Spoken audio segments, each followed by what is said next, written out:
tamamsa işareti verebiliriz. Tamam mı Esin Hocam? Yayındayız hocam.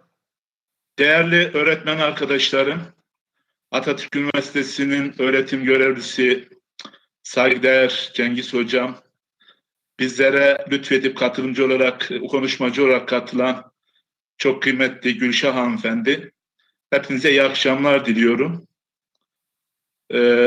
Malumunuz değerli öğretmen arkadaşlarım, İl Milli Eğitim Müdürlüğü olarak ERBAP diye bir program uyguluyoruz. Yani açılımı Erzurum'da başarıyı artırma programı. Bu program kapsamında biz yönetici arkadaşlarımıza, öğretmen arkadaşlarımıza onlarca program yaptık. Mesleki program, kariyer programı gibi programlar yaptık. Bununla birlikte öğrencilerimizi de sınavlara hazırlama adına onlara da hem motivasyon programları hem de deneme sınavları gibi programlar uyguladık. Ve bunun da neticesini 2020 yılındaki LGS'de ve YKS'de doğrusu aldık. Çünkü bir önceki yıla göre puanlarımız farklı bir derecede arttı. Yine bu çalışmalarımız da umuyoruz ki 2021 yılındaki LGS'de ve YKS'de de aynı tempoda bir artış bekliyoruz inşallah sizlerin de gayretiyle. Bu kapsamda Atatürk Üniversitesi ile değerli Cengiz Hocam'ın da katkıları ve bizim İl Milli Eğitim Müdürlüğü Ar-Ge bölümünün de organizasyonuyla bugün İngilizce öğretmenlerimiz için, sizler için bu programı düzenledik. Katılanlar bilirler, geçen yılda bunu Atatürk Üniversitesi Auditorium'da yüz yüze yapmıştık. Oradaki geçenki konumuz dil öğretiminde temel becerileri ele almıştık. Ve izlendiği kadarıyla başarılı da bir program olmuştu. Bunun da devamı niteliğinde diyebileceğimiz bugün de ders planlaması konusunu ele alacağız. Değerli konuşmacımız Gülşah hanımefendinin katılımıyla. Hepinizin malumu derse programlı planlı girmek hakikaten olmazsa olmazlarımızdır. Nihayetinde program dediğimiz, ders planlaması dediğimiz dersten önceki yapacaklarımızda bir ufuk turu yapmak, neleri çocuklarımızla, öğrencilerimizle paylaşacağız, nasıl bir değerlendirme yapacağız, bunun planını çıkarmak, bunun ana hatlarını çıkarmak, kısacası plan dediğimiz bu. Zira planlı olarak derse girdiğimizde kazanımlara mutlaka yakalamış oluyoruz, kazanımları kontrol etmiş oluyoruz, kazandırmış oluyoruz öğrencilerimize. Ama planlı olmadığımız zaman zannetmiyorum kazanımları öğrencilerimize sunmada bir başarı elde edelim. Dolayısıyla öğretmenlikte ya da ders anlatmakta derse planlı girme hakikaten çok önemli. Bugün değerli katılımcımız saygıdeğer Gülşah hanımefendi bu konuda bizlerle paylaşımda bulunacaklar. Ben bu paylaşımın, bu programın siz değerli öğretmen arkadaşlarım için faydalı olacağına inanıyorum. Ve buna katkı sağlayan Atatürk Üniversitesi'nin ilgili bölümlerine, özellikle Cengiz Bey'e çok teşekkür ediyorum. Bizim Ar-Ge bölümünden de katkılarından dolayı Ar-Ge bölümüne de teşekkür ediyorum.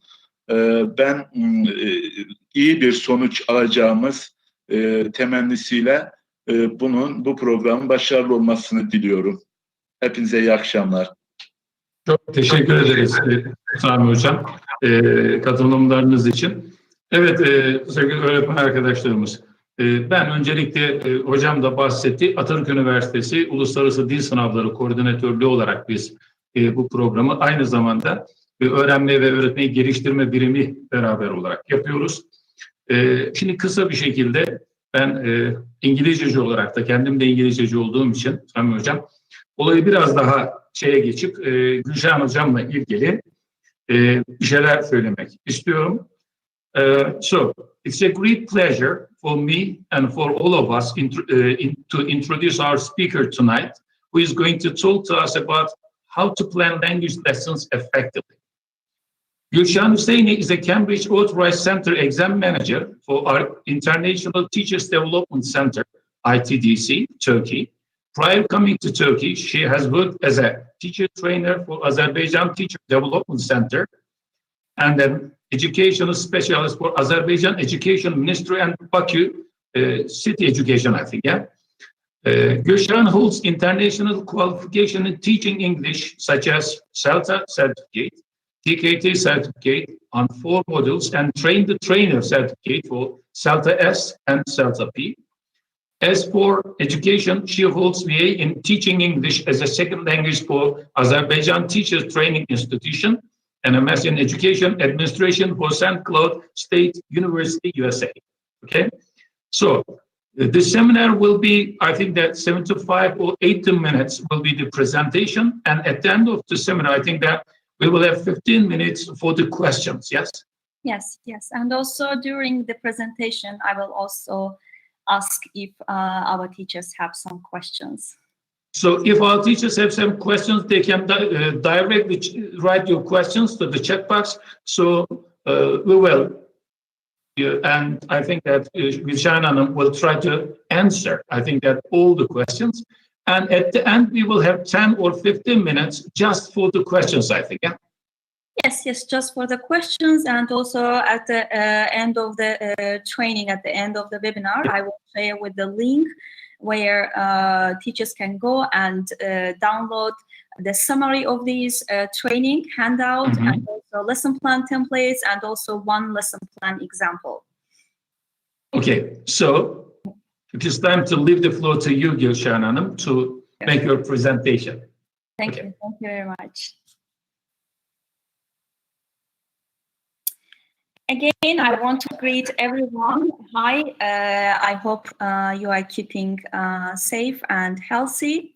As mentioned before, today we will focus on lesson planning, but we will look at more official lesson planning, more detailed lesson planning.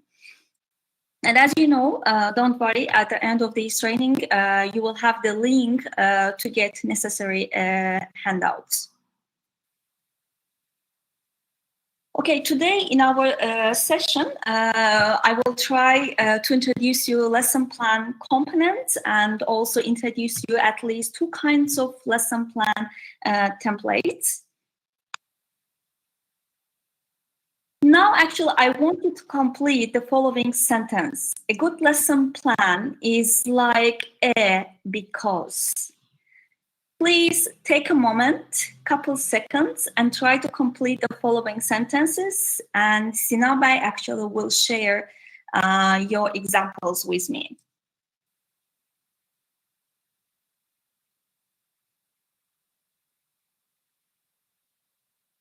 Okay. Sinan Bey, do we have any answers? Just waiting, not yet, I think. Of course, you can use whatever metaphor to complete the sentence. Okay, I got one answer. A good lesson plan is like a wind. It directs us the right way. Exactly, yeah. Again, we have one more, the same actually. A good lesson plan must be flexible. That's a nice answer. So flexibility, yes, as teachers, we have always to be actually flexible. Game because children like it. Okay.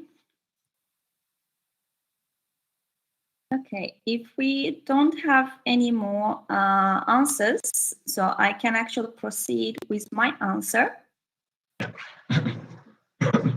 So for me, a good lesson plan is like a roadmap, which tells us where we are going and helps us to take the best route to get there. But we still have to make decisions as we travel. Should we take a detour? Do we prefer the motorway or a country road, for example? So using a plan means having a constant dialogue between what we intended to do and what's actually planning. Actually, one of our colleagues mentioned that we have to be flexible. Yes, lesson plan is important, but we still have to be flexible. We still, even with our lesson plan at hand during the lesson, we still make decisions. So now I want you actually to answer these questions. Please take a moment to contemplate on these questions. What do you do in the evening when you have a lesson next morning? How do you prepare for the lesson? Do you write down anything before the lesson? And what do you write down? So you have a couple seconds to answer these questions. You can even answer with one sentence because the questions are quite similar. And Sinabay will share with me some answers.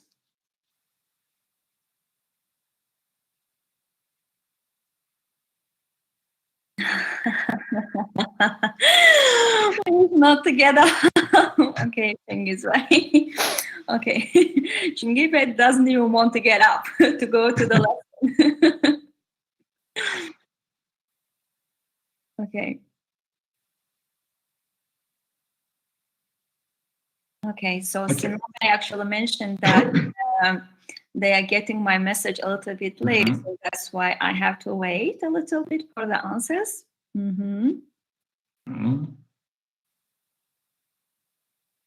Okay, Tuba Hanum says that I will check out my presentation. So someone is actually working on presentation. So it means that someone has got really detailed planning. Checking out the vocabulary, okay, someone is actually working on language analysis. That's good.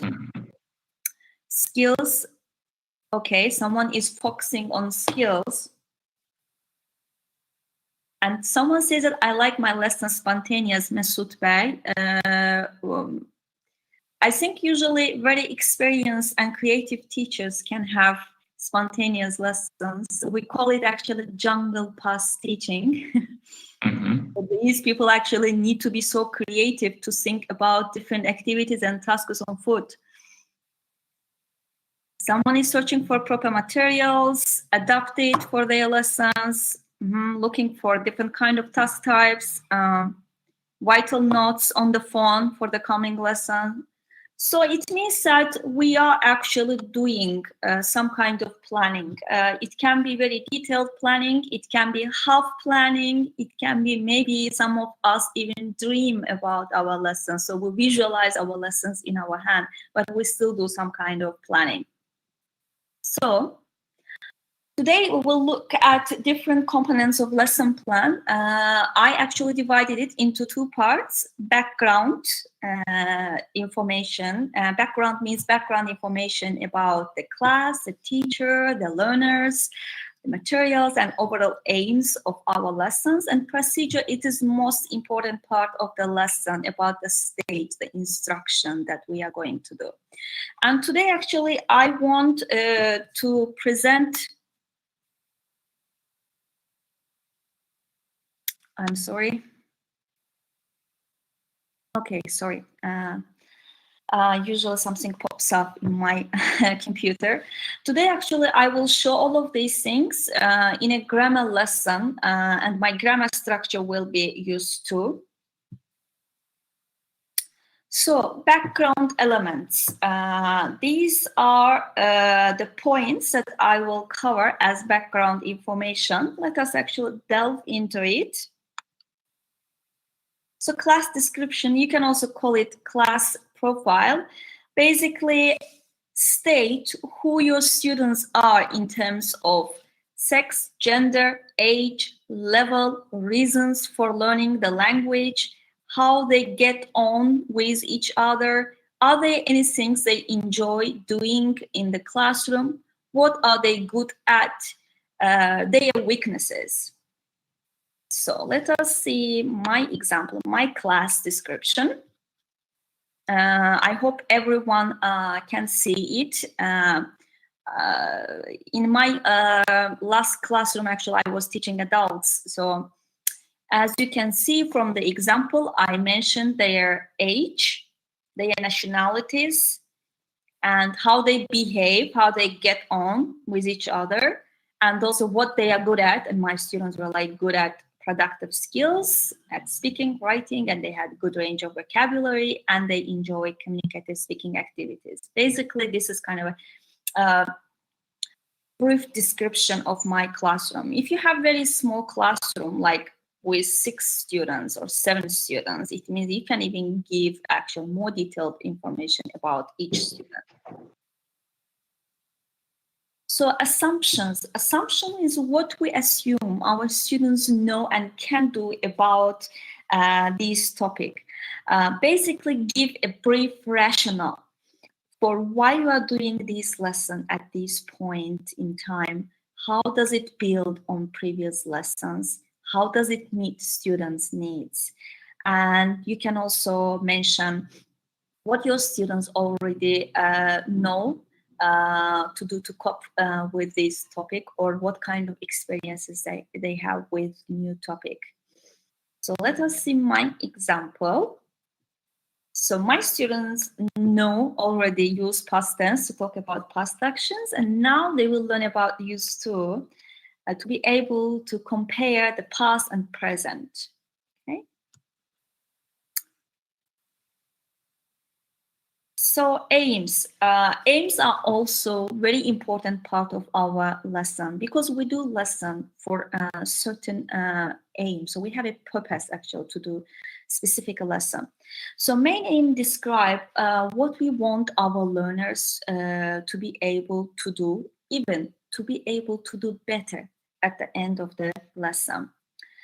So aims, our aims can focus on a grammatical structure, on a vocabulary, on a function, or on a particular skill like reading, writing, speaking, or listening skills.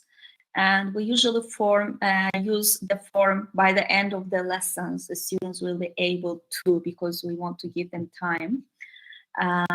But I know that some of you probably are teaching elementary grades as well. For elementary grades, actually, our aims might not focus on grammatical structure, vocabulary, or any kind of skill. So for young learners, for example, your main aim might be students will listen to a story for pleasure, or your main aim can be encouraging a positive attitude towards the foreign language. So with young learners, it's a little bit different. But of course, your aim still can focus on skill or on grammatical structure, vocabulary. Probably you have heard about SMART aims. And so SMART stands for specific, measurable, relevant, time bound, and I think I forgot to say it, achievable. So specific, state exactly what the students will be able to do at the end of the lesson. Measurable, so can be, your aims can be ticked off as there is evidence that students achieved main aim at the end of the lesson.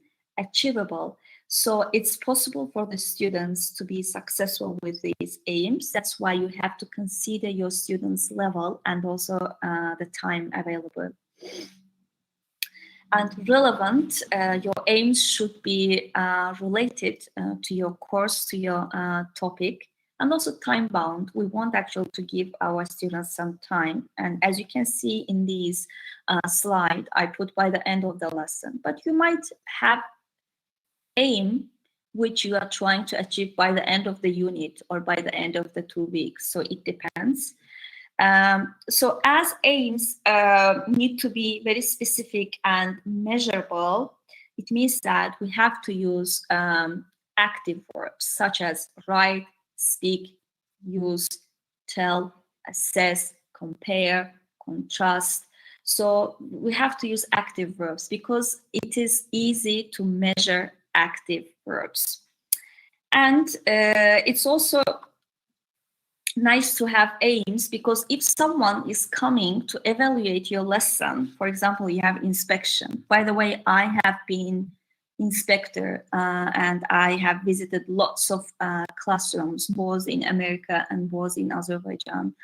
So if you write a lesson plan, main aim of the lesson, That's how we are going to evaluate you. We are looking at your main aim and then to the rest of the lesson. And at the end, we are trying to see if you achieved your aims or not. So if you write the aim, it means that the person will assess your lesson against your criteria.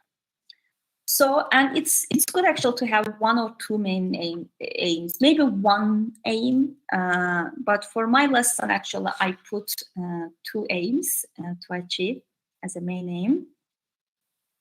So I don't want to read them out loud, as I think you can read them. So I'll just give you a couple seconds so you can read them. And also during my class observations, I actually observed not only language lessons, I observed all kind of lessons, history, math, and because all lessons actually need to have aims. And a lot of times actually teachers write as a main aim, they write, I will do this, I will do this. So main aims of the lesson, especially main aim, it's not about the teacher, what the teacher will do. It's about the learners. It should be learner-centered. It's about what your learners are going to achieve at the end of the lesson. So we also have subsidiary aims. Subsidiary aim is not as important as main aim, but it could be the language or skills the learners use to achieve the main aim at the end of the lessons, or it can be a language or skills which is practiced while the teacher is trying to achieve main aim. So still we can use the same format, like by the end of the lesson, learners will have practice or will be able to, and then use your active verb. For example, if your reading lesson is followed up with a speaking activity, your subsidiary aim would be that students, by the end of the lesson, students will be able to speak about their future plans with a good level of fluency. So that can be actually your subsidiary aim. And let us look at my subsidiary aim. So by the end of the lesson, students will use the structure in free oral practice activities with a good degree of autonomy, because at the end, actually, I will use some speaking activities. So that's why that's my subsidiary aim. And we can also have personal aims. So in addition to main and subsidiary aims, you can also have personal aim. Personal aims show what we would like to improve or focus in our teaching. So maybe you want to improve certain teaching strategy or teaching techniques, or maybe you want to improve the way you handle your materials and teaching aids, or maybe you want to work on your relationship with students. So personal aims can be anything that you want to improve as a teacher, anything you think that you are not good at or you are criticized for it. So your personal aims, for example, can be, I want to use whiteboard effectively, or I want to reduce TTT, means teacher talking time. I want to use more pair work in the lesson. So anything that you want to improve as a teacher. So let us look at my personal aim sample. It's actually better to have maybe one aim, but I wrote 3 of them. So I want to smile more when students coming in the classroom. I want actually to give instructions before tasks. I want to monitor students, react to their needs, but also not to be very intrusive. And context and materials. Context, this is a situation you will introduce so the lesson is meaningful and interesting for your students. It also may be a broad topic for vocabulary or reading lessons. As you know, now textbooks actually are designed around topics For example, one unit might be about communication, one unit might be about technology or relationships. So I will introduce used to, in these contexts, differences in the candidates' lives between childhood and now. I will use actually pictures. I will use two-person, Jenny and Milena, and their pictures when they were 12 years old and when they are now as young person, adult person. So these will be my context. So a lot of times actually teachers confuse it. For example, the name of the grammar, like present perfect tense form, these cannot be a context. This is your grammar point. But talking about personal life experiences, that can be context for present perfect tense. Materials, of course, even our teachers mentioned that they will look for task types, they will look for exercises. So for this lesson, actually, I prepared it myself. You can actually use it from books and also prepare something on your own. As you know, as teachers, we always face problems in the lesson. So these problems, it's actually good to think about them beforehand, because sometimes it's really hard to think about solutions on foot. Sometimes we might be really tired or maybe not creative enough that day to think about solutions. So it's good to anticipate problems. So these problems can be about classroom management or about tasks or about the students' understanding. So you can ask yourself questions, like you can brainstorm questions such as, what if students will talk in their own language during speaking activities? What if some students will finish earlier than others? What if I will have late finishers? What if I will have resistant students? Or what if I will get unrelated questions? Or what if my tasks will be too hard or too easy?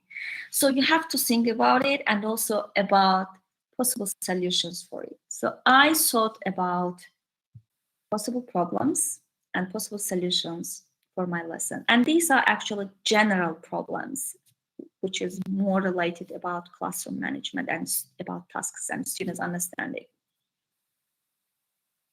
So I hope you can read it. I hope your screen is big enough to see it, because I don't want actually to read from slides. Okay. And now this is kind of first part of our lesson planning, the background information. This is just the one template that I use. As you can see, I mentioned here class profile, my assumptions, main learning objectives, or you can say aims, subsidiary aims, context, materials, my personal action points. Actually, after lesson, I can comment if I achieve them or not. General anticipated problems and also solution. So this is just one lesson plan template, but you can also use this template for your background information. Or you can actually come up with your own lesson plan template, because there are so many lesson plan templates, and you might even decide which points you want to keep or which points you want to get rid of. But make sure that you keep main aim, because that's very important. Okay, do we have any questions? Yeah, I think Gülşah, we have one. Can you read that? Mm-hmm.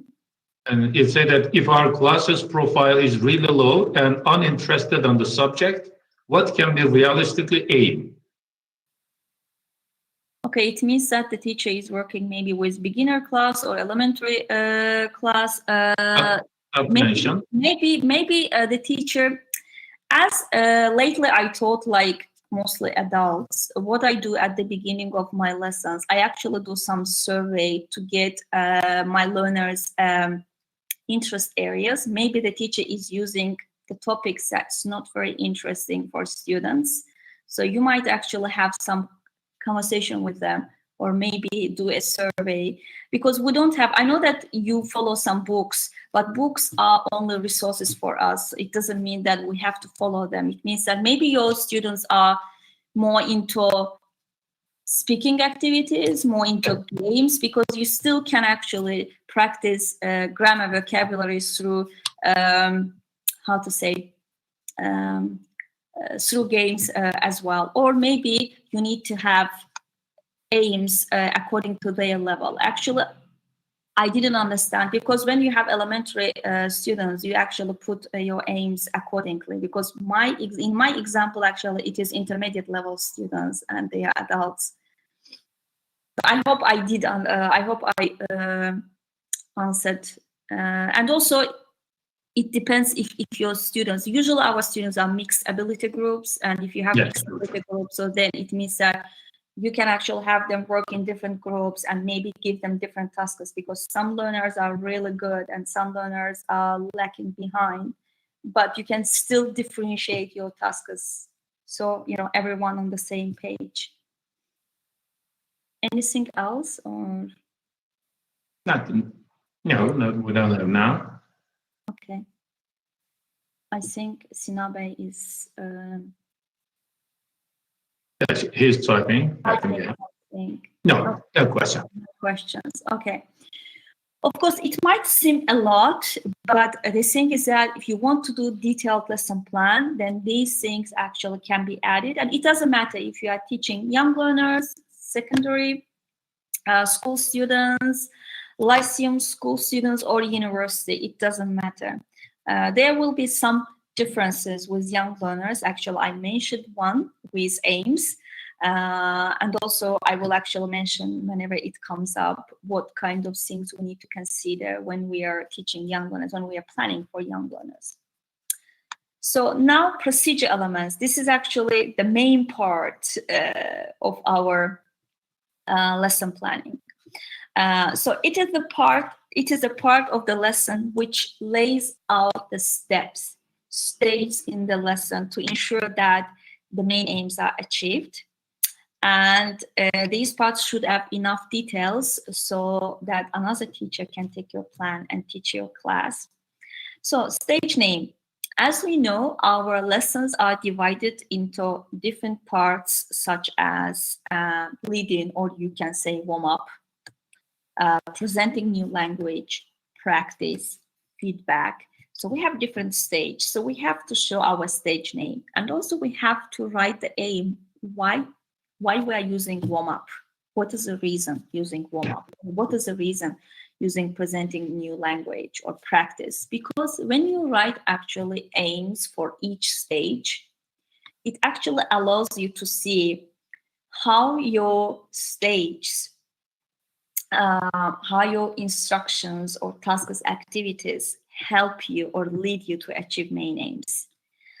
And procedure means the description of what students and teachers will do. Basically, procedure means what activities and tasks you will do in your lesson. And interaction, how your students will interact with each other. Are they going to work in group, in pairs, individually? So in your lesson plan, in shortened form, you can show it like T-S means that the teacher will have whole class discussion. Only one S means that students will work individually. S-S means that students will work in pairs, and double S means that either students will mingle. So hopefully you know what I mean by mingling. It means that students will walk around the classroom and talk to each other. Or one pair joins another pair to discuss the topic or the question in a small group. And of course, you have to give them time because we have like 45 minutes lessons, 40 minutes, or maybe 90 minutes lessons. So we have to give for each stage some time. Otherwise, it will take students forever to do one activity.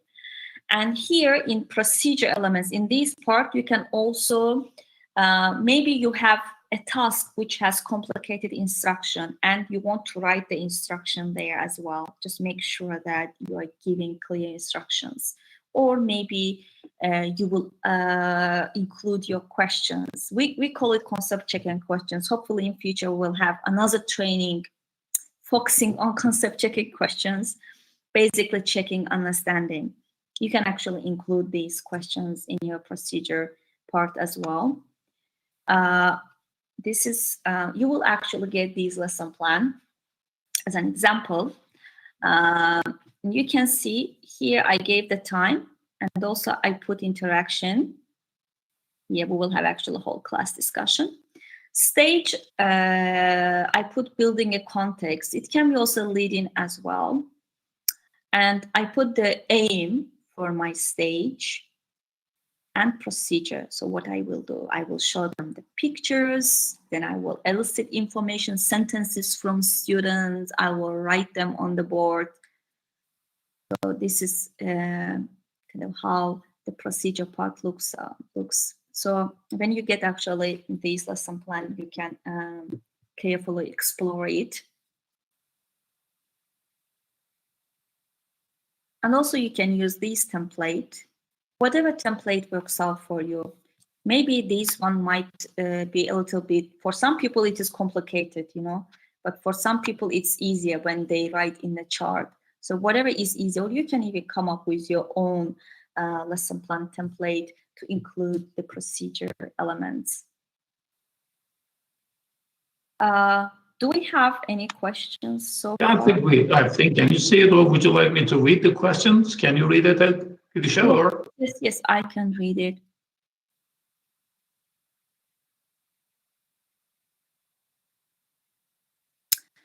Okay.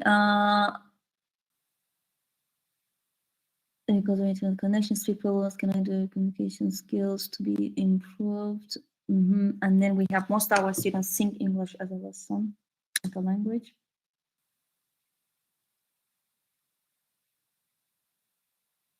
I think here some teachers have actually attitude problem to the language lesson. I think sometimes this attitude comes because I taught as a teacher in a state school, so I know the level of the students at state schools. I had classrooms where students were more motivated. So I would say you have to make your lessons interesting for them, you know, because they don't think it as a language. Maybe the lessons are boring for them. I know it might sound a little bit rude, but we have to be reflective of our teaching. We have to learn to criticize ourselves.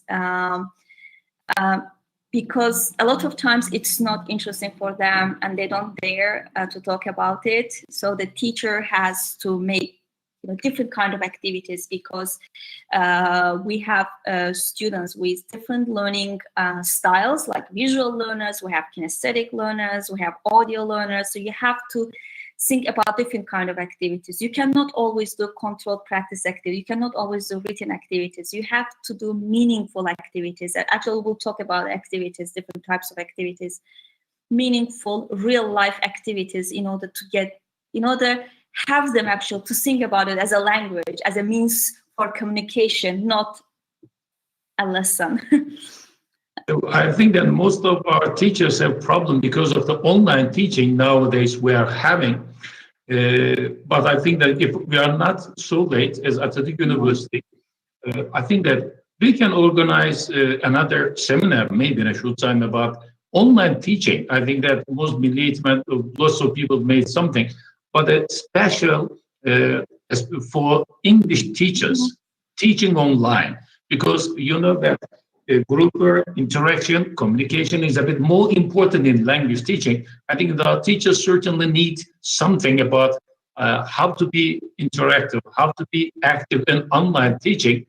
I think it would be better to organize a special session for this. That's a good plan. Actually, as I work as a Cambridge Exam Center manager, and Cambridge actually does a lot of trainings, and Cambridge has got a channel. Actually, I can share that channel with you, and maybe you can forward this link to teachers. Cambridge does webinars where to help teachers to teach online, how to make their lessons more interactive. So they have actually several webinars on it. So maybe I can actually send information so that the teachers actually can listen, watch them whenever they have time. And of course, we also can do a training on it based on our teachers' needs. Maybe Cengiz Bey, we will get actually have survey with the teachers before actually making another training on it. First, we have to make a need analysis for the teacher, what they need, and organize something for the next seminar. Yes. And one teacher says that as there is a short time, sometimes I have difficulty reaching my aims. Sometimes actually, that's why I say that maybe you should put only one aim to achieve it. But even putting one aim, it doesn't mean that you will reach it at the end. Because as we said that sometimes we face problems. Sometimes our students cannot move on. They have problem with understanding. If they have problem with understanding, it means that, okay, probably I have to repeat it again. Tomorrow, I have to do more activities. So putting aim doesn't mean that we will achieve it at the end. Of course, as a teacher, you try to achieve it, but it doesn't mean that, so you shouldn't be very sorry. You shouldn't feel very bad about it. Okay, so online classes, definitely we should do something about online. Yeah. Mm-hmm. The next seminar will be about it, I think. Yes. I think that our teachers actually, teachers who are currently watching me, I think they are more experienced with online teaching than I am, because currently I'm not in teaching position. Currently, I am more like in teacher training and also more in exams. So I'm sure that actually our teachers have a lot to share with me. So, now, lesson. Our lessons actually are divided into two parts. Even when I asked questions, some of teachers said that, oh, I prepare for skills lesson. So yes, we have skills lesson. So we have 4 skills. And we also have language lesson. And when we say language lesson, we mean vocabulary, grammar, and language function. I want actually to clarify function in case if you forgot about it. You know that we use language for a certain purpose. For example, we want to make a suggestion, or we want to make a request, or we want to greet someone. When we want to make suggestion, what language we use? I think, I don't think. If I were you, I would. So this is actually function. Function means like certain expressions that we teach our students. Just wanted to clarify it because I will use a lot these words. So language lesson means grammar, vocabulary, function.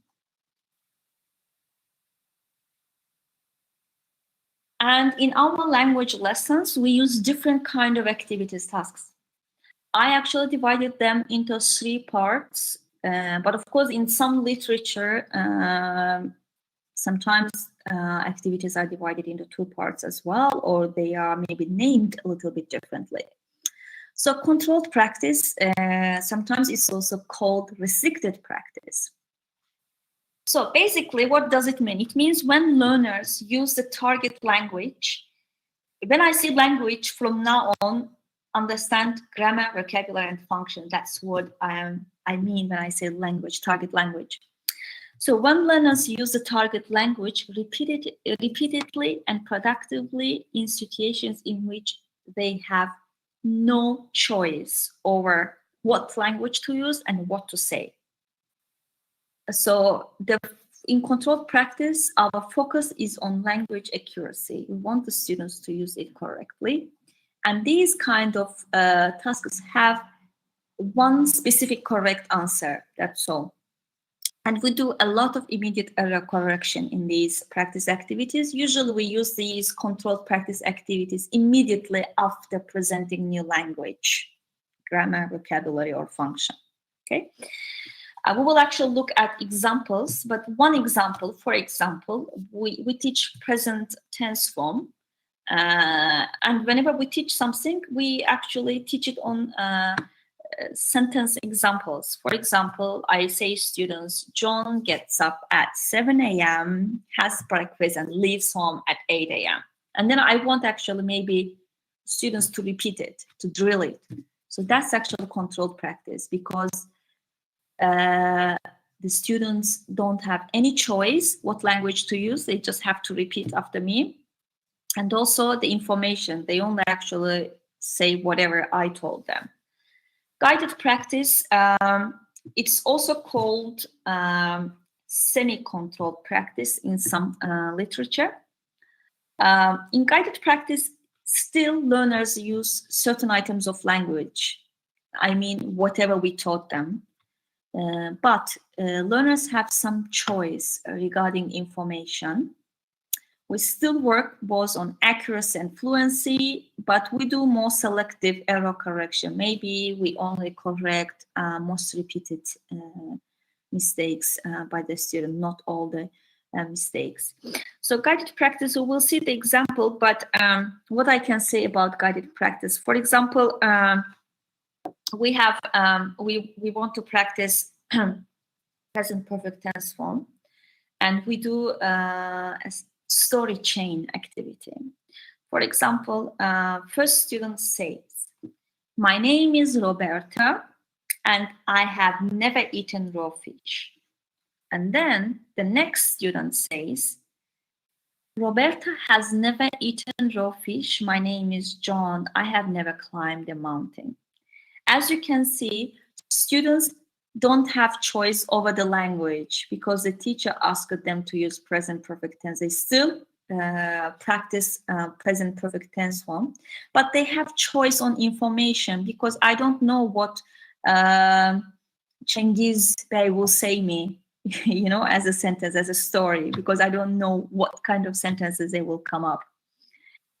And free practice or freer practice, it's called both ways. Learners actually have more choice over what language and information they use. Usually these activities are creative activities, very communicative and meaningful activities. Of course, we still want our students to use the new language correctly, but we don't actually interfere if they make mistakes. So, but the main aim is communication. Focus is on fluency, and we do delayed error correction. We wait till the end, till they finish with their tasks, and then we actually point out mistakes. So let us actually look at these examples. Of course, it doesn't mean that you have to use all 3 types of practice activities in your lessons. You can choose. Maybe you will do controlled practice and then go to freer practice, or maybe you will do guided practice and then go to freer practice. So you can even, some teachers even might start with freer practice, and if they see that the students have some problem, then they go back to controlled practice.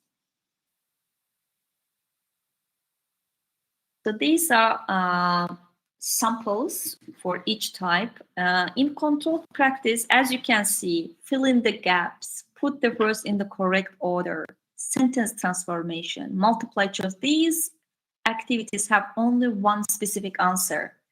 So it's very controlled, very restricted practice. But it can be done orally and in written form. I know that a lot of teachers tend to do it in written form, but it's good to do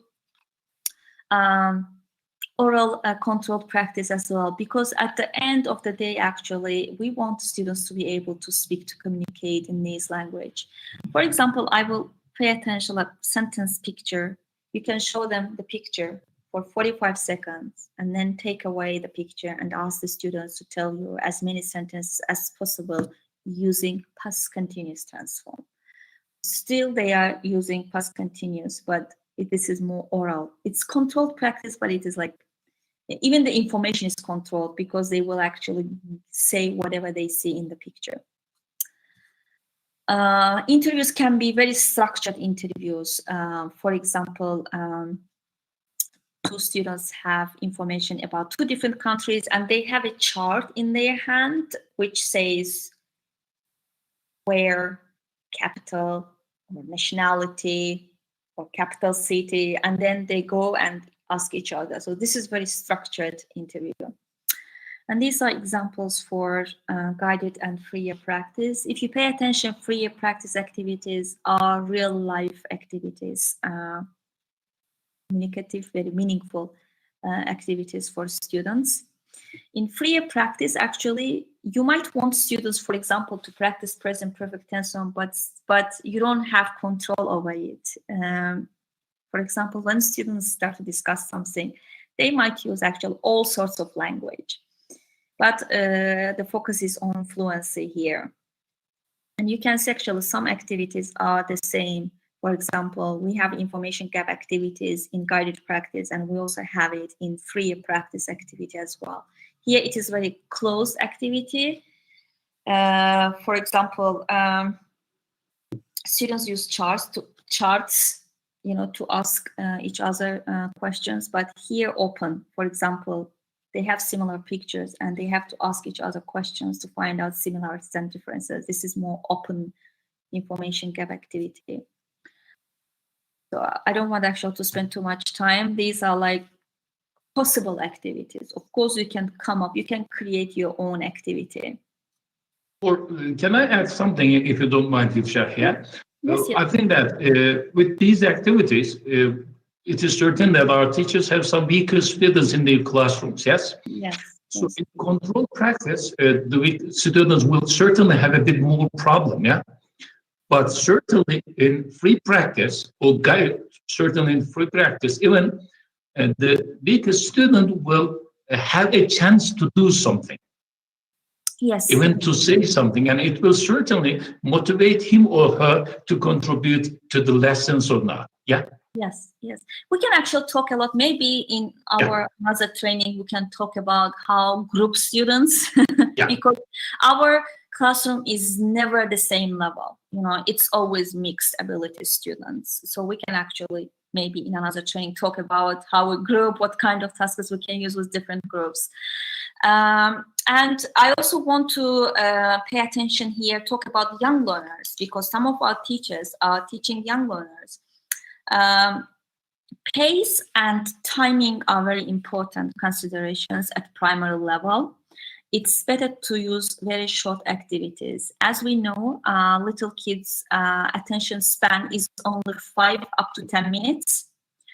It means that your activities need to be only 5 or 10 minutes. And if you think that your attention lapses, then you have to change your activity.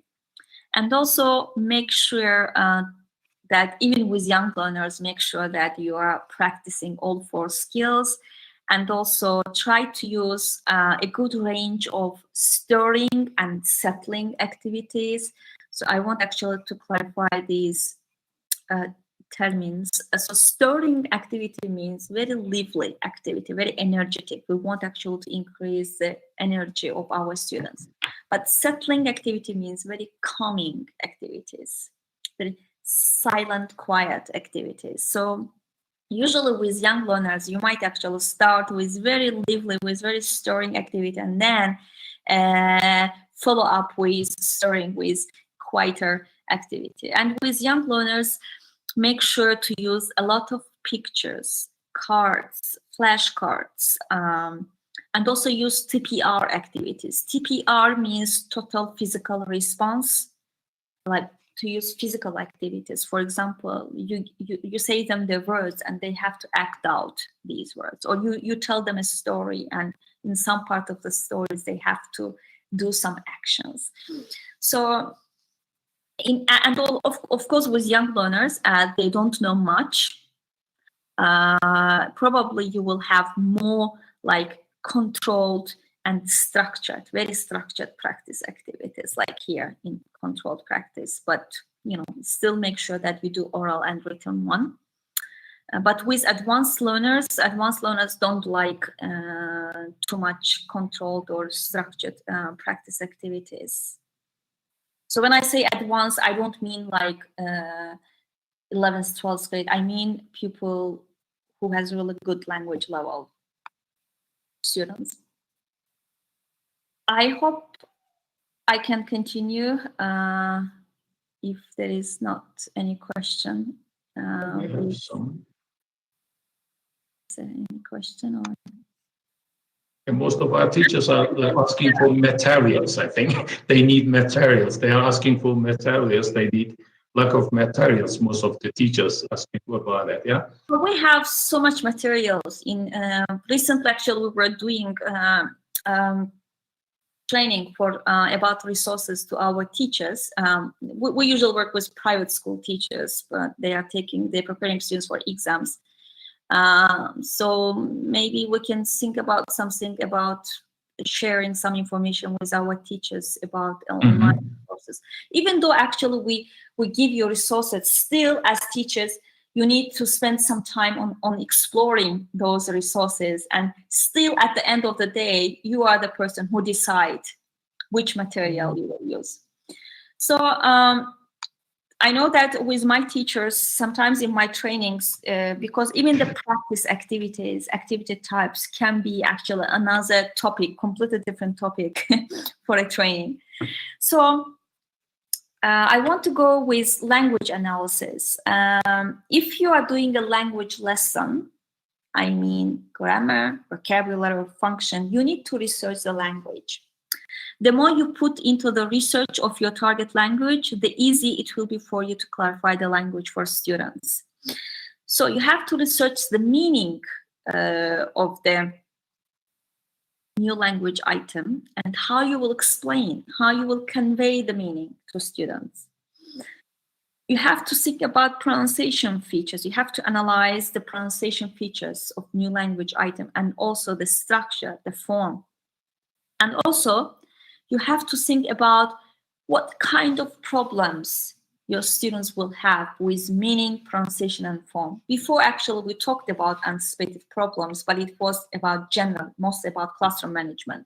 But your students probably will have some problems with meaning, pronunciation, and form as well. So, so my lesson was used to, here I put marker sentence. Marker sentence means that we always actually, whenever we teach any grammar, we use sentences. So we have a sentence to explain something. So as you can see here, we put form.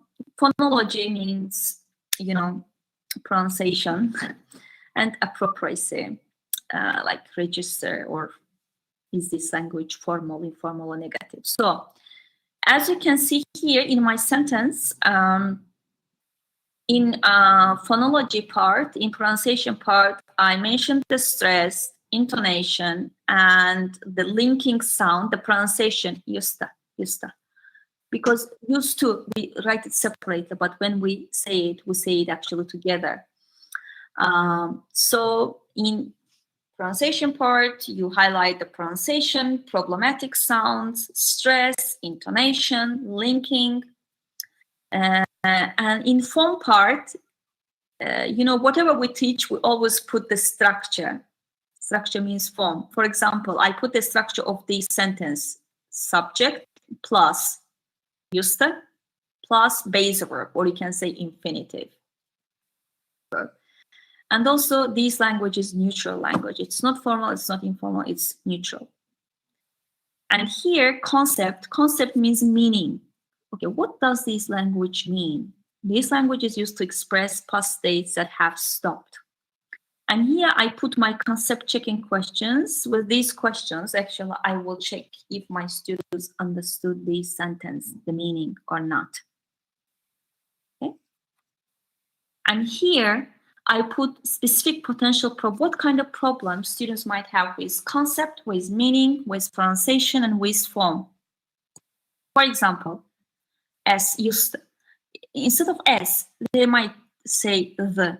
It means that I have to model, I have to ask them to repeat after me. And also they might think that past simple means the same, but as we know, used to actually gives more clear indication that the action has stopped, but past simple doesn't specify it, doesn't clarify it very clearly. And also they might actually, instead of base verb, they might actually use ing at the end of the verb. So I have to maybe model, again, have them to drill and also show them on the board that, we don't use ink, we use laser. So that's how you analyze the language on the board. And also you have to, this is actually a little bit difficult part. Sometimes we think that we know the grammar or explain, but it might be a little bit harder to explain it. So whenever you explain your grammar vocabulary, you have to pay attention to meaning. You have to work on pronunciation, on form, structure. And let us look at vocabulary. So if we present vocabulary,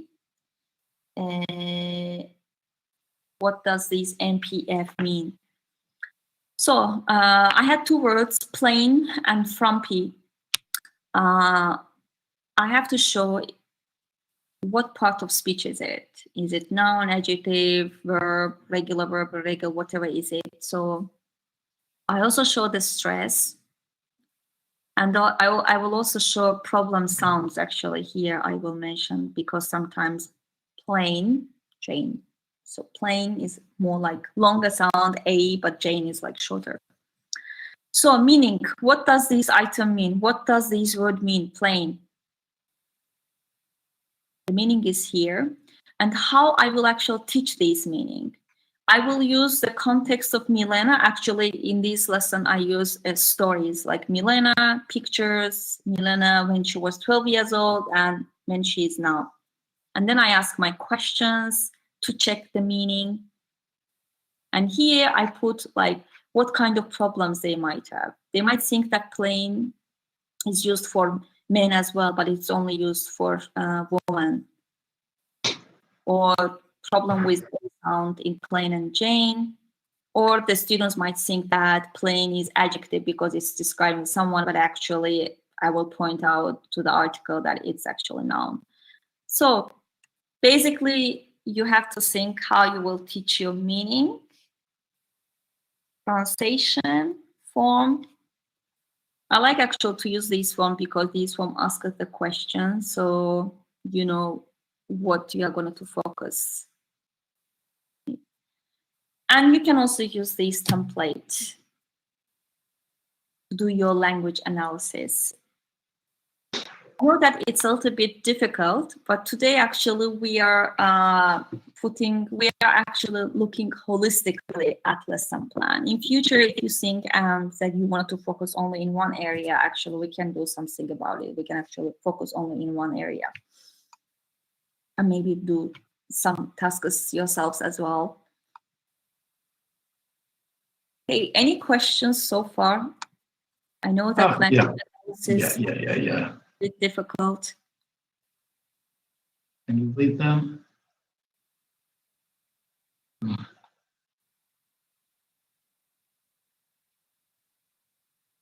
Okay, someone wants websites, a lot of. Okay, I'll probably we can do something about resources in another training, because this is, even if you teach online, you still have to use lesson plans. And in our actually Cambridge website, we have actually lesson plans for online lessons as well. Still, you have to, because you cannot always use games. Recently, actually, we had one couple exams in schools, and it turned out actually students are struggling with reading and listening after pandemic with grammar vocabulary, because I guess teachers focus mostly on games, like having fun time rather than, really teaching. So even though it's pandemic, we teach online, we still have to teach them. So I think that we can make a list of these useful websites later on and work about it and share it or send it to our teachers, and then they can use them. Yes, it would be better to make a list. I can share with some links with the teachers. So I have to work, probably it won't be immediately, maybe it will be in January, because I have to collect everything. All links and materials that they can use in their lessons. Or maybe even though they don't prepare their students for Cambridge exams, maybe we can have one training, resources training, where we can actually show them in the website where to go and where to find it. So we can do like that for teachers. And also for the last questions about teachers and parents, I think that it would be better to inform our teachers that, especially the Cambridge, has parents' website. Yeah? For parents, yes, we also have support materials for parents. I can share like parent packs with teachers. They can share it with parents, because language is difficult. Language actually requires a lot of commitment, and language shouldn't be restricted with classroom. Actually, parents also should help out, especially now with pandemic period. So yes, we can do something with parents. Sometimes we do training with parents how on the topic how they can actually support their kids at home. I think that most of them also in Turkish, yeah? The website for parents. Yes, in Turkish, yeah. As well. Yes, I can even share one pack where everything is there and it's written in Turkish. Yeah. So let me actually make my notes. Maybe can you make those notes for me? I also made some notes. Parents and also links. Maybe have one training about resources. Yeah. Okay. So we talked about activity types that we can use in our language lessons for our grammar, vocabulary, and functional lessons. We talked about language analysis, because when we teach grammar and vocabulary, this is a new language, so we have to teach meaning. We have to focus on pronunciation and on structure, on form as well. But there are like different tactics, there are different approaches or models we use to teach our lesson. One is PPP, presentation, practice, production. This is the most popular one. And it is especially good to use with young learners. Then we have language through text, because now books are designed on texts. You can actually teach grammar through text. And we also have test, teach, test, or task, teach, test, task method. I mainly use it with advanced learners. So let us actually look at it. Sorry, it comes in one slide. But okay, PPP. Actually, my lesson plan that I will share at the end, it's actually a PPP model.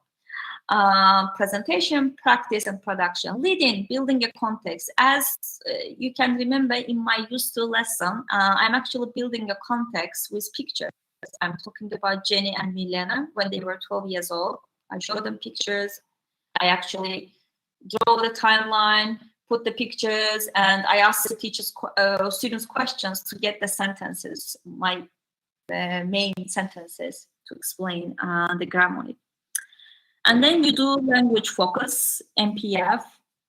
Then you can have practice activities in whatever order you want. Usually, it is advised that you start with controlled practice, because students first need to be confident with controlled practice, because they learn how to use the new language item correctly.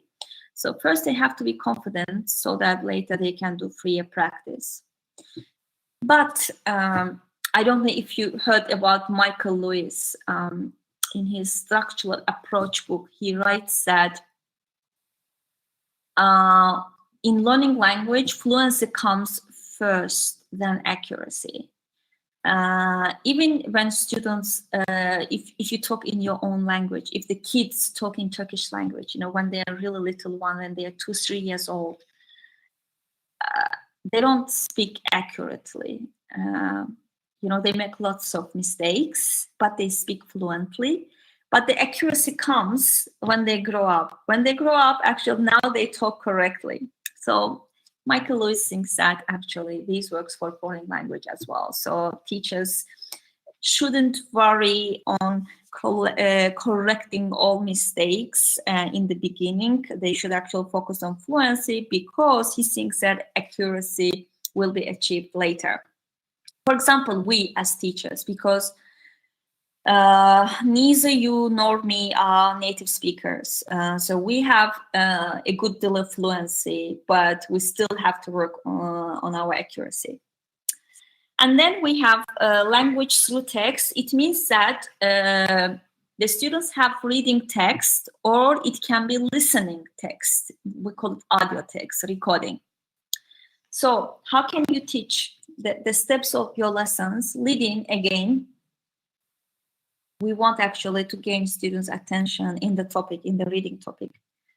PTV means pre-teaching vocabulary. It is optional. If there is a new word in the text and you think that your students won't be able to deduct the meaning from the context, then you can teach it.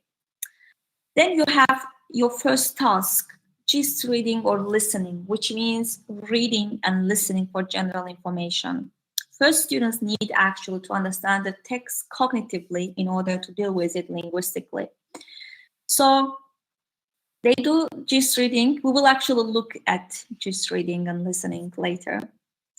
And in second task, when they read or listen for specific information, so in second task, you can give them a task which allows learners to discover one or couple examples of new language item. They don't necessarily need to know what grammar is it, but they can actually, you can actually kind of give them a task which will grab their attention on this text. And then you can do your language focus. For example, what kind of task it can be?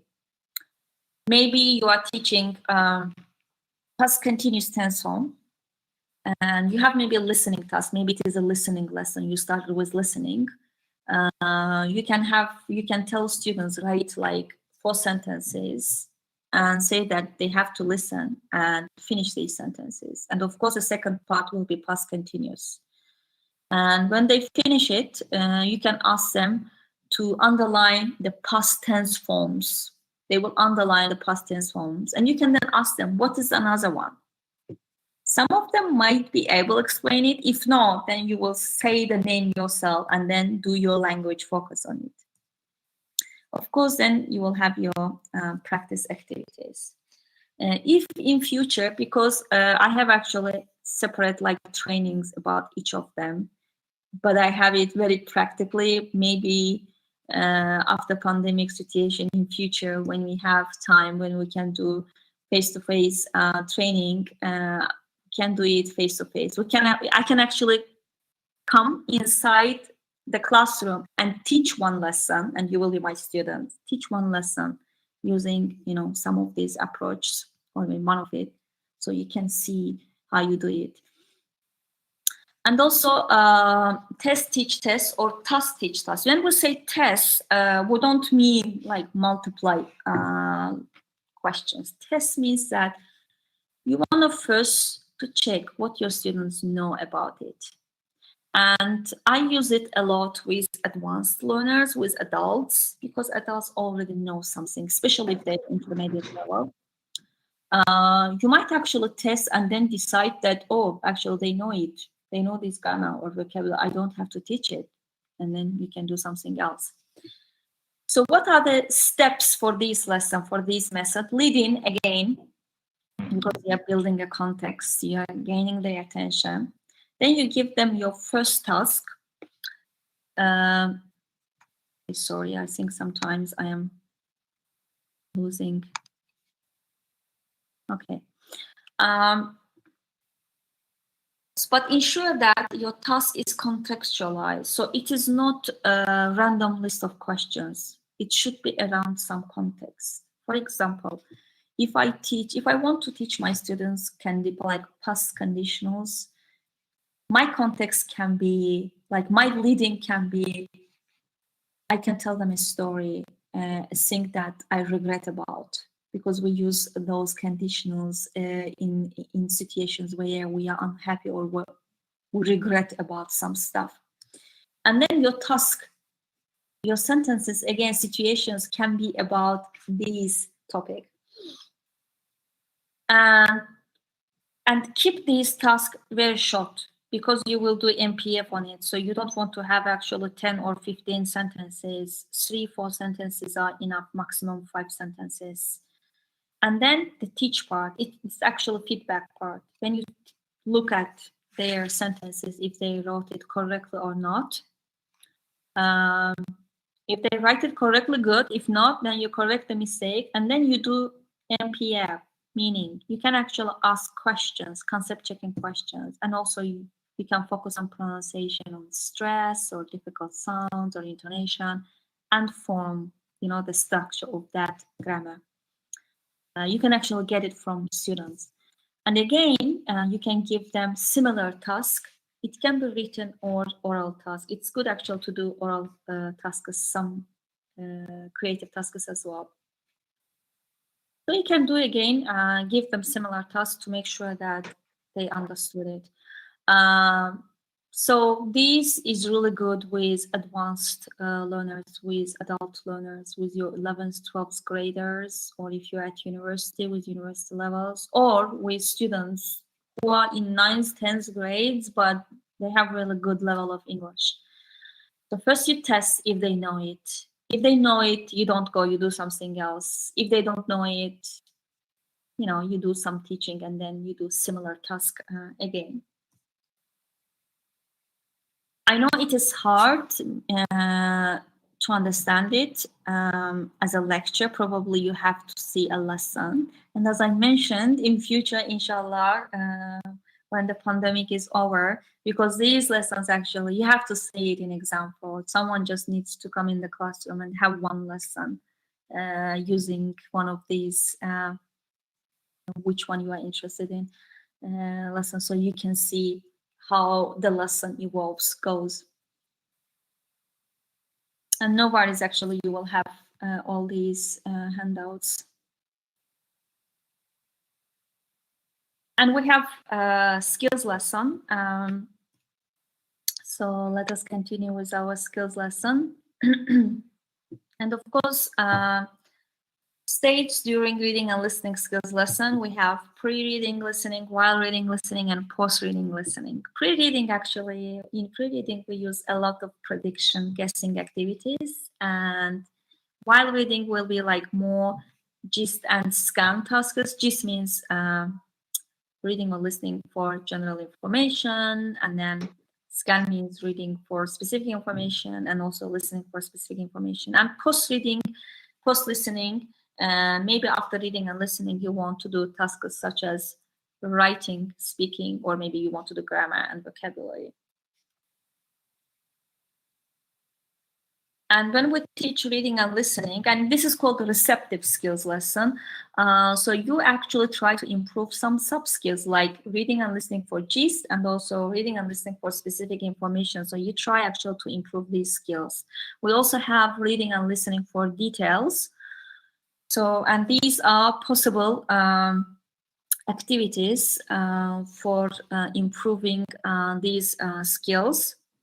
So I don't want actually to talk much about these activities. I'm sure you already actually use such kind of activities. And also, when you do reading and listening lesson, try to keep language from receptive skills lesson. For example, sometimes in reading and listening lessons, the teachers give a task such, for example, they give listen and underline adverbs. This is not a reading and listening lesson. You can use these tasks. Do you remember the approach language through text when we teach grammar or vocabulary lesson? When you use a task, you use reading or listening, but you want the students to focus on grammar. You can use it for that lesson, for grammar lesson, not for reading and listening.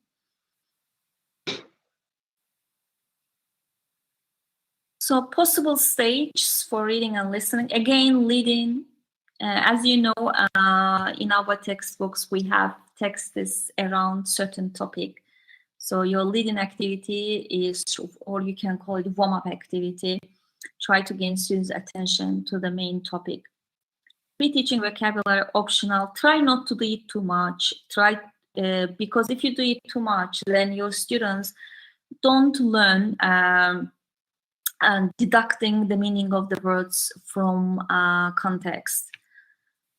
And GIST task means that they will read or listen for general information. And after these tasks, do pair check.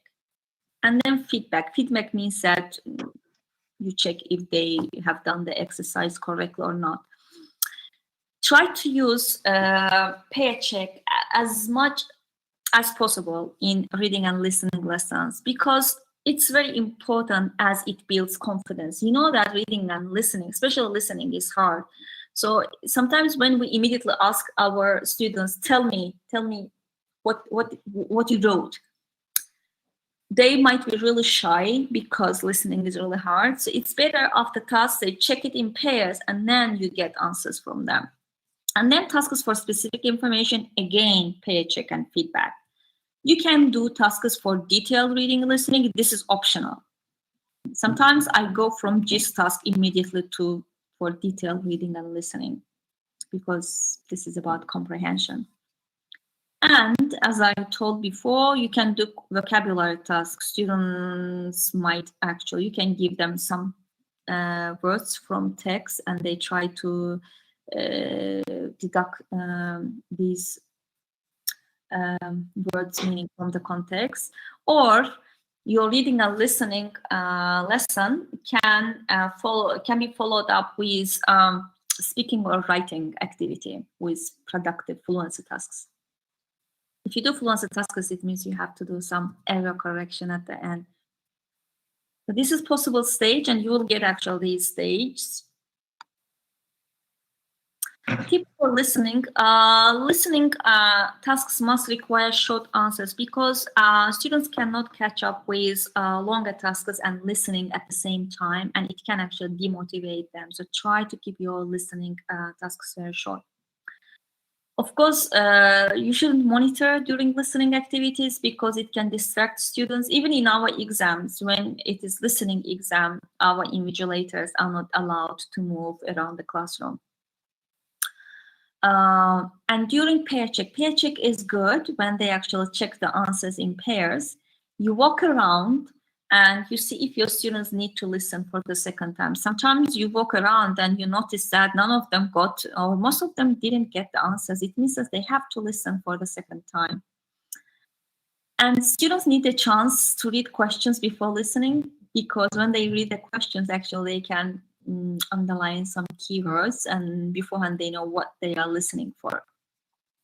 Don't do only gap filling activities, because if you do only gap filling activities, then your students will improve their listening skill for isolated information rather than listening for comprehension. So try not to use it too much. And of course, we have to do a lot of, your students have to do a lot of extensive reading and listening out of classroom as well. And why do we teach speaking? Because we want students to retrieve and use the language they know. Sometimes they know the language, they know vocabulary, they know grammar, but it is hard to use it, or it is hard to retrieve it, remember it, and then use it. To motivate students to continue learning language, speaking gives the teacher and students a good idea of how they are doing. That's why I try to do more speaking activities. I don't know how you are doing, but when I teach, I think my lessons are more about speaking. I try to use, even my controlled practice activities, I try to use more speaking activity. Because when I try to learn, I have actually good Russian language level, but I wanted to improve it. And when my teachers don't do speaking activities, then I am demotivated, because only while speaking, I can see how I'm improving. Can I actually speak or not? This is possible speaking activities. There are tons of millions of speaking activities, but probably these are kind of mostly used more common ones. And we can do lots of games as well. And possible stages for speaking lesson. Again, lead in. We want actually, it's an activity that's designed to get the students' attention into the topic and to activate their initial knowledge. Introduce the task. tell them what they are going to do. So you give your instruction. And then preparation. Students can do some preparation tasks. They can actually write notes, what they are going to make notes, what ideas, what they are going to talk about, or they can listen or watch someone demoing, modeling them the task. Highlight useful language. If there are some language or expressions that will help them to do these tasks, then you can point it out. But remember that this is not grammar lesson. That's why don't focus on it too much.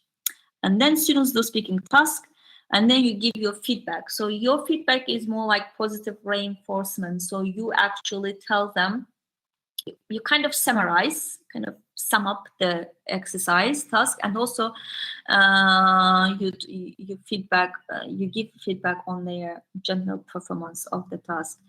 And delayed error correction. This is really valuable learning time. So how I do it, actually, I do it differently. I try to involve my students here. For example, when they do speaking activity, I walk around and I have this little piece of paper with me and a pencil. I go around and I make my notes. Of course, I make the notes, the errors, and I also make notes of good language use as well, what they actually did correctly. At the end, I write a couple sentences, maybe 3-4 sentences. I tell them that, okay, these sentences are really good. You used it really well. I'm proud of you, but these sentences have some mistakes in it. Can you correct these mistakes? And then I give them time actually. Either I do it as a whole discussion, or they discuss it in pairs, and then they actually correct their own mistakes. So you can actually do these delayed error correction more interactive. And we have writing lesson that maybe not everyone loves. We all Most boring one. yeah, it always seems boring. Why it is hard. Writing generally is a hard skill. It's even hard in our own language. So again, we have two kinds of writing lessons: product writing, where we have a model. So we have a model. We just try to produce similar one. Mm-hmm. Again, lead in. Introduce a model text. Maybe it's email, maybe it is a report, maybe it is a complaint letter, whatever like writing task you have. You introduce, they read it, and then they do some tasks on it. These tasks can focus on format, on layout, because each writing has got its format, its layout, its organization. Mm-hmm. Can be a task on vocabulary, grammar, maybe in email. In email, actually, if it is official email, we use certain expressions. So we can do some task on vocabulary, grammar. Actually, current books, especially books, I don't know what books state schools use, but books that we use, like private schools use, or we use in our courses, they have it already, these tasks like in the text, in the book. And then they write a similar text. It can be email, complaint letter, report, whatever. And then feedback. Again, it's good to have them actually check each other's writing. And then, of course, the teacher gives them feedback. I think that here the key word is the feedback. It's the most important one. The reason is that our students can only get feedback from their teachers. When they leave class, for most of them, it's a bit difficult to get feedback from your brothers, sisters, mothers, and something. Yes. So I think that most of our teachers will certainly focus on feedback, even they are teaching in large classes. Yeah, we can even do another training on feedback. Because that's why I say that this is holistic approach, general. But whatever I tell here, each of them have got like separate training about it. I think most of our teachers also find it a bit difficult giving feedback. They find it so difficult. They have to spend so much time on it. But we must do it. Sometimes actually, if you don't, I know that teachers are busy, so you don't have actual time, to do like written feedback on everyone. So you can do some general feedback, because even when they write, you go around. You go around and you look at it. You can actually do like maybe immediate feedback there, or you actually, as a teacher, make notes. What are the common mistakes, and then you do like you can do like plenary feedback. So you don't have, if you don't have time, but still they get some kind of feedback. Sure. And then we have another writing where we don't have a writing model. This is a process, this is how the writing evolves. So again, lead-in, we have to always start with lead-in, because we need to activate, we need to get their interest. Pre-teach language. If there are certain languages that will be useful, so you can actually teach it, you can focus on it, you can highlight it. Brainstorming, so you can do a mind map brainstorm.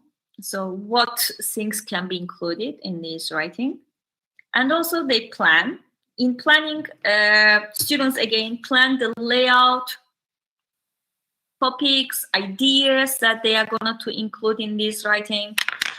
For example, my students, I always pay attention. They never want to do planning. They never want to do it. They directly go to writing, but this is really important. Waste of time for students. Yes, but planning can be even 2-3 minutes. Just quickly make your notes. Then first drafting. After first drafting, of course, they need to get feedback. This feedback focuses on content, on organization, layout, and the language used. Because as you know, if it is formal, so language should be formal, or in complaint, like in report, different kind of writing has got actually different language, different expressions to use. And then they do final draft, and again, feedback in case, and then the teacher feedback.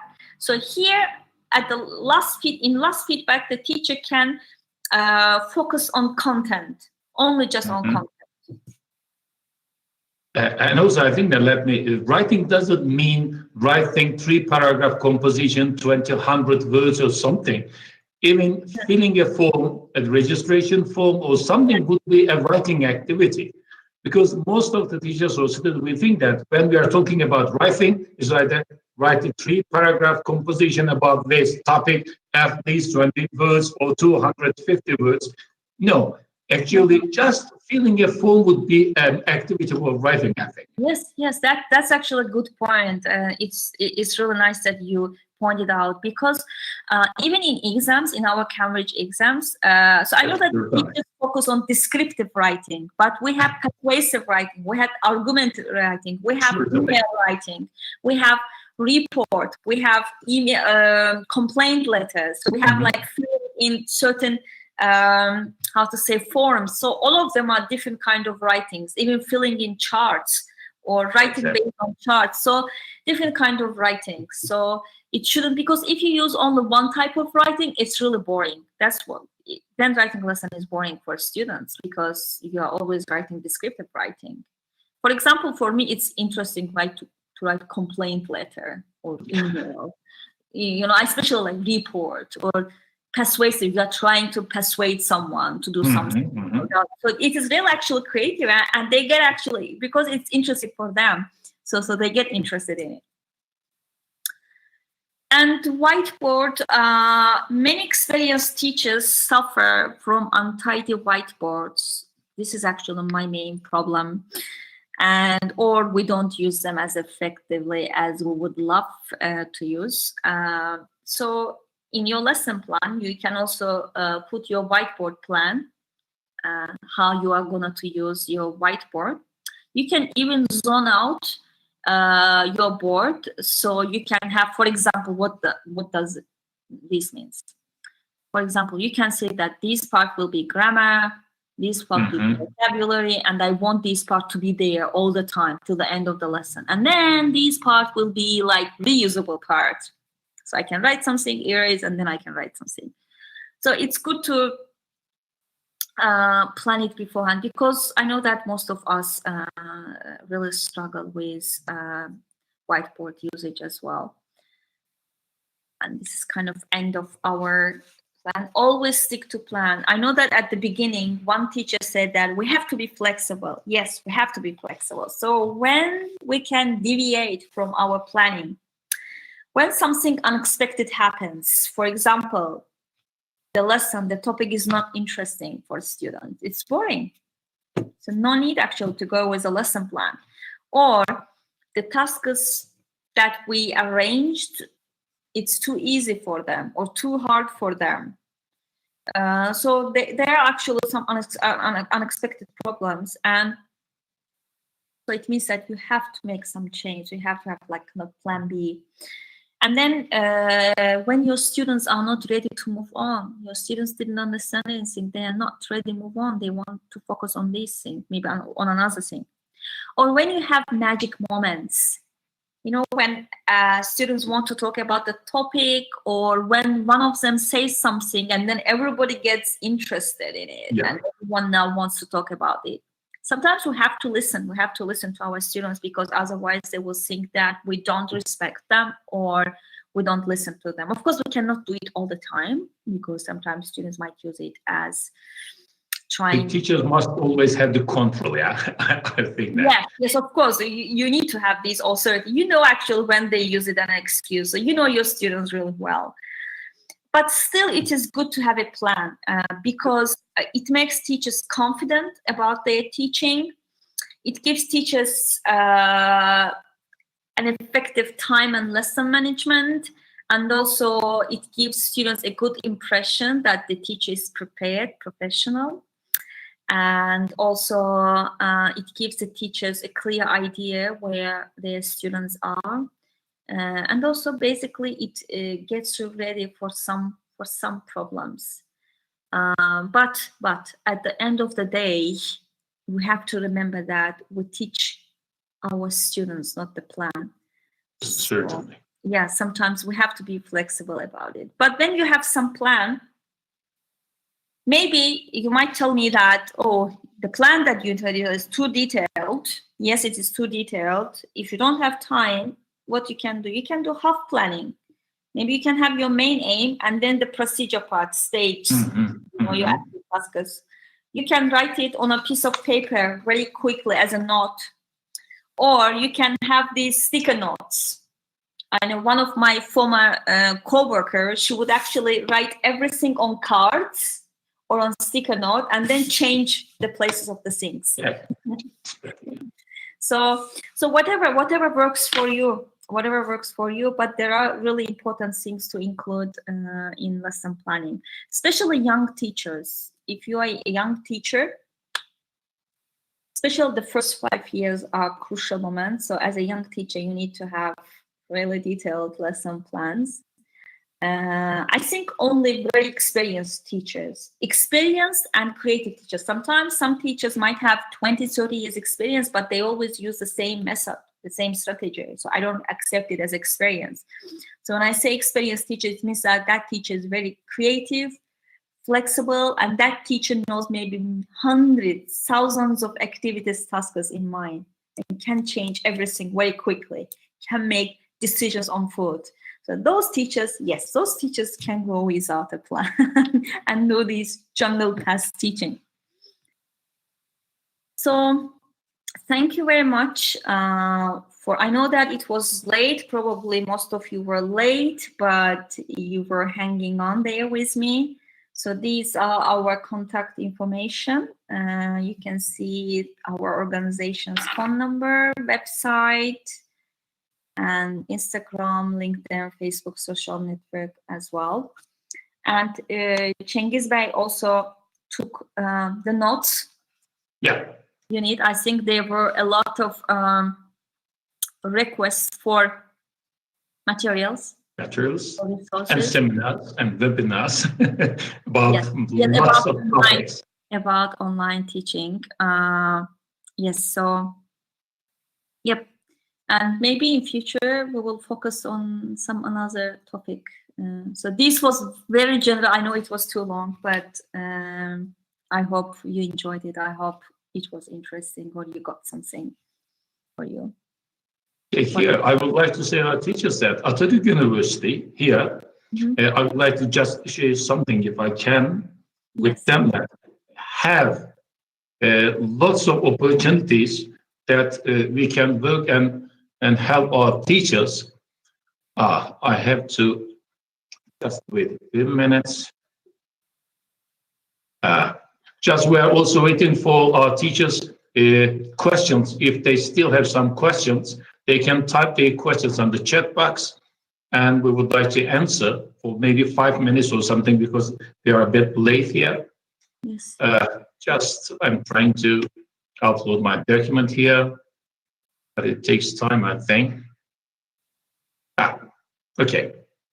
So here, you know that with this part, it then Teachers Development Center, and I would like to share this with my teachers that Atatürk University International Language Examinations and Coordinatorship works with all these companies. Yes. Yes. And we have lots of, and also Cambridge here, is whatever they can. And after the pandemic, I'm sure that they can visit and would be better for them to get this. Okay. Any questions if they have? Yeah, Cengiz And Bey, also they can email here or visit our website and email. I think that would be better if our teachers visit our website and email the topic of the seminar that would like to have. yes, Okay. yes, yes. If they have some, Sinan. maybe we can also share with some topics to them and they can choose from. Ya, Sinan Hocam benim şeyi kapatabilir miyiz? Sunumu kapat, biz ortaya al, soruları alalım. Varsa. Ben kapatamadım buradan bu sunumu. Cengiz Bey, I want to share Yeah, you can. link You can. in chat, and that Sinan Bey actually will share with you, dear teachers. You can go to this link and get the materials. You will get 4 materials, like 1 lesson plan example, 2 lesson plan templates, and the summary notes, whatever I talked about it. So the main parts of our session. And it will be only valid till 1st of January. So it's better that you take it till the 1st of January, then it will be inactive. Sinan Hocam o şeydekini hocalarımızla paylaşabilir miyiz? Tamam, teşekkürler. Yes, we share. Okay. Okay, any questions from our teachers? Any comments? That we are a bit late. Herhangi bir Yok. soru. Okay, olur. Okay, so I would like to thank you for your enlightening and entertaining presentation, and certainly would like to see you here in Erzurum Yes, I for would a love real face-to-face seminar, and it's more interactive than this one. Yeah. Yes, of course. I actually, this is first time for me to do a lecture. I usually do very practical, everything practical. I actually usually in my trainings, I don't talk. I want actually the teachers do the work. So, inshallah, next time. İnşallah. Çok teşekkür ediyorum. Öğretmen arkadaşlarımıza da çok teşekkür ediyoruz. Şöyle diyorum, inşallah uzatmadan kısa süre içerisinde online ya da tabii tercihimiz yüz yüze bir toplantıda tekrar bir araya gelmek umuduyla diyeceğim ben. Çok teşekkürler hocam. Ben de teşekkür ederim. İyi günler. Kapatabilir miyiz?